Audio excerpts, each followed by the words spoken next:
ప్రతిపక్షం అధికార పక్షం ఏ హోదాలో ఉన్నా ప్రజా సమస్యల పరిష్కారమే ప్రాధాన్యమని ఉప ముఖ్యమంత్రి పవన్ కళ్యాణ్ నిరూపించారు. జనసేన కేంద్ర కార్యాలయానికి వినతులతో వచ్చిన వారితో ఆయన మాట్లాడారు. ఈ సందర్భంగా ఓ యువతికి సంబంధించిన అంశాన్ని బాధితులు పవన్ దృష్టికి తీసుకెళ్లారు. దీనిపై స్పందించిన పవన్ అక్కడి నుంచే పోలీసులతో మాట్లాడారు. విజయవాడలో చదువుకుంటున్న మైనర్ అయిన తన కుమార్తెను ప్రేమ పేరుతో 8 నెలల కిందట కిడ్నాప్ చేశారని ఓ మహిళ ఉప ముఖ్యమంత్రి ఎదుట కన్నీటి పర్యాంతమైంది.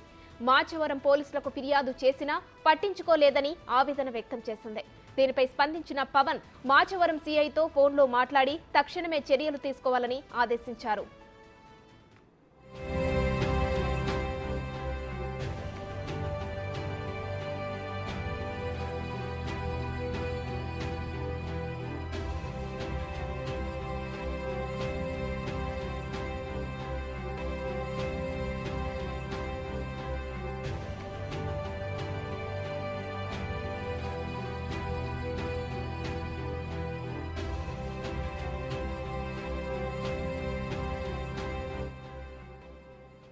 పవన్ కళ్యాణ్ ఆదేశం మేరకు ప్రత్యేక బృందాన్ని ఏర్పాటు చేస్తున్నామని మాచవరం సీఐ గుణబాబు అన్నారు.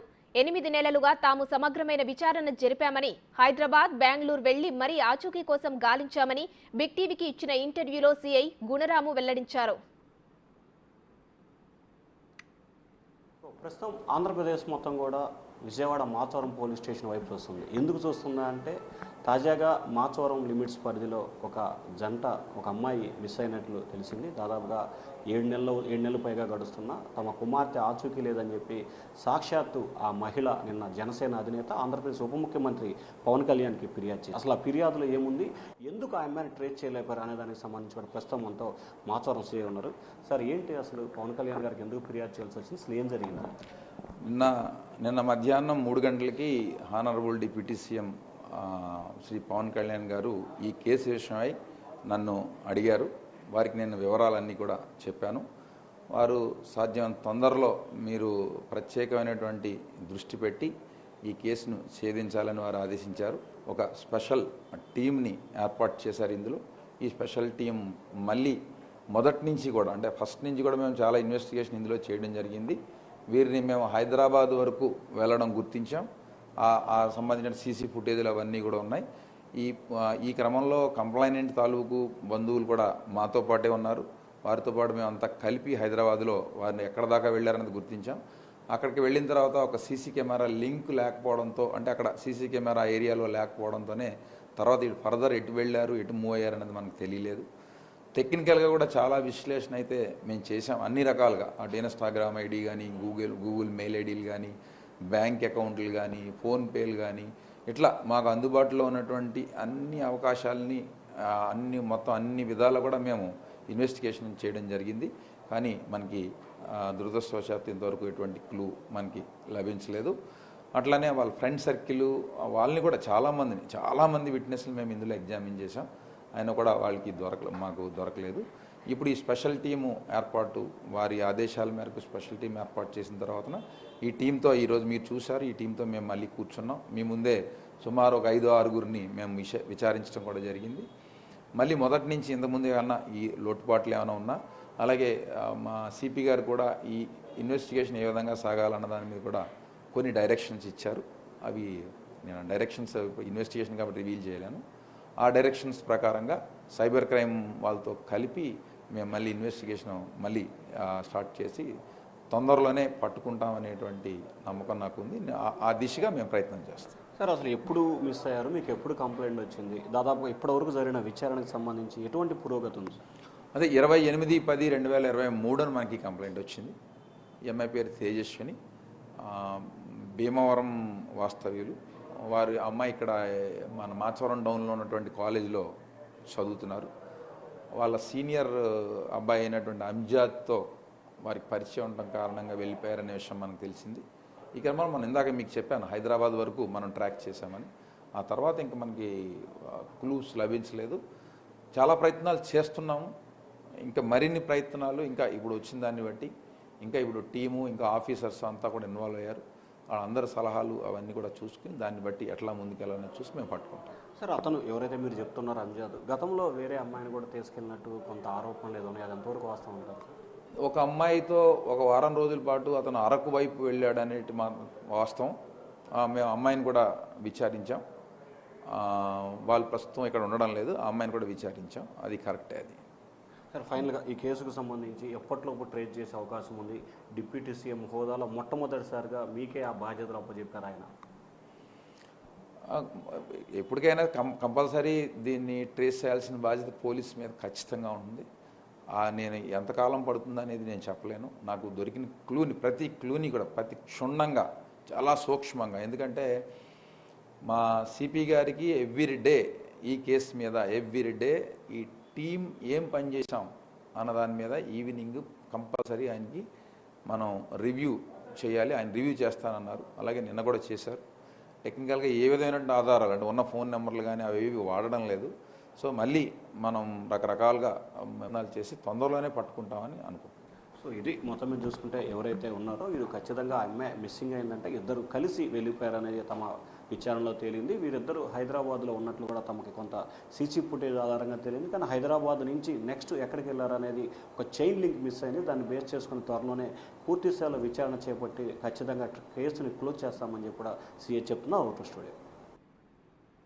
అయితే ఇక్కడ మరో ట్విస్ట్ ఉంది.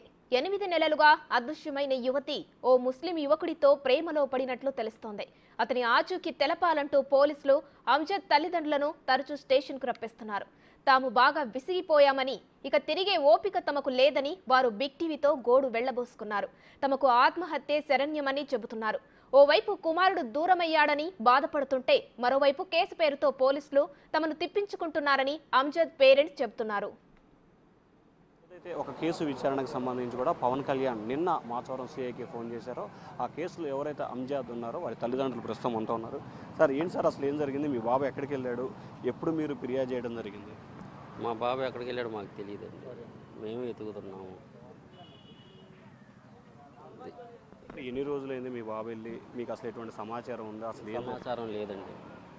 సమాచారం లేదు. మేము వెతుకుతున్నాము. మీరు చెప్పండి, అసలు మీ బాబు ఎక్కడికి వెళ్ళాడు అంటారు? అసలు ఏంటి, ఏం జరుగుతూ ఉంది? అందరూ మీ వైపు ఏళ్ళు చూపిస్తున్నారు. మా వైపే ఏళ్ళు చూపిస్తున్నారు సారు. మాకేం తెలియదు. ఒక్కసారి కూడా ఫోన్ చేయలేదు. 8 నెలలు అయింది మా బాబు వెళ్ళి. మేము ఏడుస్తున్నాం సార్. ఏం ఆచూకీ తెలియలే ఇప్పటి వరకు మాకు.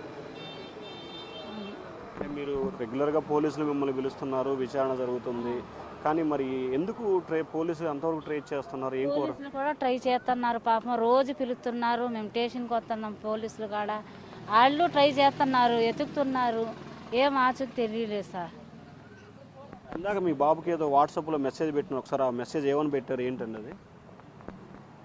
మా బాబు ఏం చెప్పాడంటే మెసేజ్, నేను ఈ హోటల్ మేనేజ్మెంట్ నాకు ఇష్టం లేదు, నేను ఫోటోగ్రఫీ అంటే నాకు ఇష్టము, నేను అక్కడికి వెళ్తాను, నేను ఫోటోగ్రఫీకి పనికి వెళ్తున్నాను, మీరు భయపడబాకండి, నేను వస్తానని మెసేజ్ పెట్టాడు. అంతే సార్. మళ్ళీ ఫోన్ మట్టికి చేయలేదు. ఈ మెసేజ్ పెట్టి వెళ్ళాడు. 8 నెలలైంది. ఇప్పుడు వరకు మాకు ఏం సమాచారం అందల. పోలీసులు ఎతుకుతూనే ఉన్నారు. మాకు రోజు పిలిస్తే మేము స్టేషన్కి వస్తున్నాం సార్. అది మేమిద్దరం కూడా చచ్చిపోవాలనుకుంటున్నాం. ఎందుకు ఈ రోజు ఈ స్టేషన్కి మేము తిరగలేకపోతున్నాము. రోజు స్టేషన్కి మేము తిరగలేకపోతున్నాం సార్. ఆమె ఇంటికి వచ్చి సార్ గొడవ వేసుకుంటాం సార్. ఇప్పుడు మేము కావాలని చేయమని లేదు కదా సార్. నేను మా బాబుని కూడా కాలేజీలో చదివించాను. ఒక ప్రైజ్ కూడా చేశాను, కానీ ఇలా బెగ్గరగా చేయాలని ఏ తండ్రి కోరుకోరు కదండి. మా బాబు బెంగళూరు ట్రైనింగ్లో ఉంటే మా పాప ఈమెయిల్ ఐడియా పంపించిందంట. ఆ ఈమెయిల్ ఐడియా పంపించి ఆ మైండ్ డిస్టర్బ్ చేసుకుని ఇక్కడికి వచ్చేసాడు. లేదా మా బాబు బెంగళూరు ట్రైనింగ్లో ఉండేవాడు. ఎవరిదైనా ఆడపిల్లి, అందరూ బాగుండాలి ఏమండి. ఇప్పుడు మాకు ఒకటే అనిపిస్తుంది సార్, ఇక్కడ ఆళ్ళు దొరకకపోతే మేము చనిపోవాలనుకుంటున్నాం. మాకు ఒక పాప ఉంది, ఆ పాప గురించే బతుకుతున్నాము. 2-3 నెలలు దొరకపోతే మేము చనిపోతాం సార్. చేసేది ఏమీ లేదు. పోలీసులు ఎదుగుతున్నారు, చనిపోవాల్సిన పనే ఉంటుంది. వాళ్ళ అమ్మ మమ్మల్ని ఇలా ఇచ్చేస్తున్నారండి, హింసిస్తుందండి. వాళ్ళమ్మ బాగా మాకు హింసిస్తుంది. ఇంటి మీదకి వచ్చేస్తుంది. 3 సార్లు వచ్చింది ఇంటి మీదకి. మీకు తెలుసేమో, ఫోన్ చేస్తున్నారేమో అంటుంది సార్. మాకు తెలీదు, నిజంగా తెలుసు. వాడు దొరికితే వాడిని నేను చంపేస్తాను అంది. సరే చంపేయమ్మా అన్నాను. మరి చేసేదేమో సార్, వాడు దొరికితే నేను చంపేస్తాను అంటుంది. మేము ఎతుకుతున్నాం సార్. ఏ తల్లి తండ్రి కావాలని అలా చేయమంటారు సార్. ప్రైజ్ కూడా చేయాలనుకుంటాము. నేను కష్టపడి పని చేసుకున్నాను కూలి. నేను 6 లక్షలు పెట్టి చదివించి ఎక్కడైనా సరే ఇలా చేయమని ఎవరైనా చేయరు కదా సార్. ఇక అంతే సార్. అంతకు సో ఇది మొత్తం మీద చూసుకుంటే ఆ బాబు ఎక్కడున్నాడో ఏంటో తెలియదు. తమనైతే పోలీసులు ప్రతిరోజు పిలుస్తున్నారు, విచారణకు వస్తున్నాము. కానీ ఆ అమ్మాయి తల్లిదండ్రులు తమను వేధిస్తున్నారు.